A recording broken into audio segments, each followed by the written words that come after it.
Hello again. Today we're going to talk about spoken language, how this develops and what needs to be in place for this to happen. Now, when this happens without concern, we rarely need to think about it or consider it any further. Before this lecture, you'll have seen a copy of a timeline which shows how babies and children move through the stages of acquiring language. This includes listening and attending, understanding, speech sounds and talk, and social skills. So the stages involved in spoken language development are accepted and well understood. And today I'm going to mainly talk about typical development.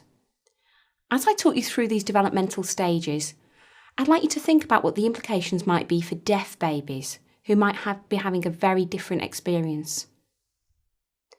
In countries where newborn hearing screening is established, babies might be identified early. Children can be provided with hearing aids and even cochlear implants if parents choose this. With early identification, amplification and lots of support, many deaf babies will make excellent progress along this developmental pathway. However, in many countries in the world, newborn hearing screening and audiological provision isn't in place. And this must be considered when we're talking about the opportunities for deaf children to acquire spoken language. Watching and listening to children gives an insight to their developmental stage. Now, for example, if we start to think about children up to the age of 3 months. Many people do not realise that children of this age are actually beginning to show important signs of being communicators. So, for example, they might turn towards familiar sounds, recognise parents' voices, and are often calmed by familiar, friendly voices. They're able to communicate their discomfort by crying, and they're able to make vocal sounds such as cooing and gurgling. Socially, they're able to gaze at faces and make eye contact. As children move along this exciting process, it's important to note that language isn't taught to them in the way that we, as adults, might learn a new language. It's acquired through interaction and exposure.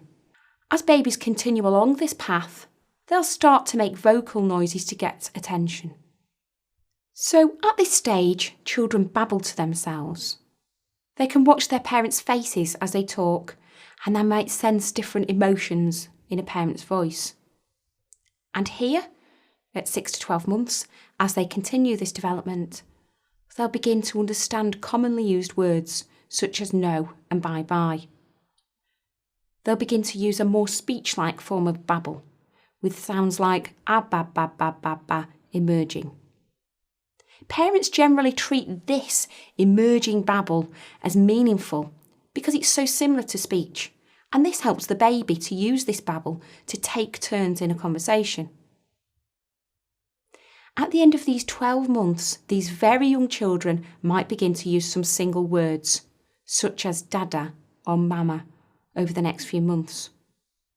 And here, at 15 to 18 months, they'll begin to expand this limited vocabulary, understanding more words and instructions in context.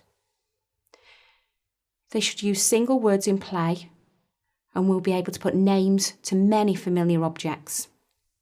And here, in fact, by the time a child reaches the age of 2, they may well have a rapidly increasing understanding of words, and that could be anything between 200 and 500 words. Whilst they may only use up to 50 words, they might also be beginning to put 2 or 3 words together to form short phrases. As children move through these developmental stages, we can see that by considering the chart you've had access to, that these skills are progressive and incremental. Here, between 2 to 3 years, children will begin using around 300 words. So this progression, which began with early vocal noises, speech-like babble, first words, has evolved into the ability to link 4 or 5 words together. When they link these words together, they'll follow the word order of their own language.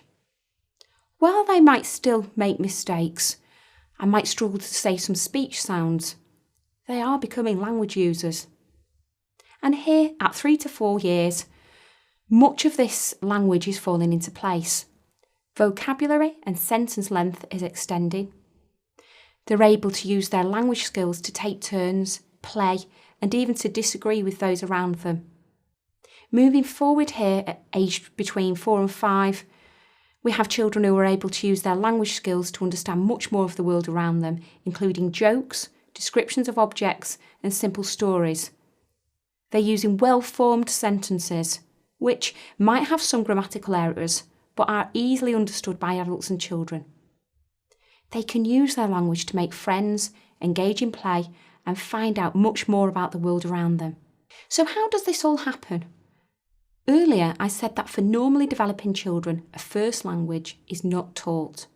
In fact, it's often said that language is caught, not taught. So how can we learn something if we never taught it? And what about the experience of deaf children in this process? For these very young children, there are a number of factors involved. So, for example, the first factor here, access to sound. Children develop the ability to hear in the womb, and research has shown that they have already had exposure to sound by the time they're born. Children who are deaf at birth have already had restricted access. Even in countries where babies are screened at birth and where audiological services are established, the earliest identified babies still only receive hearing aids at around 10 weeks.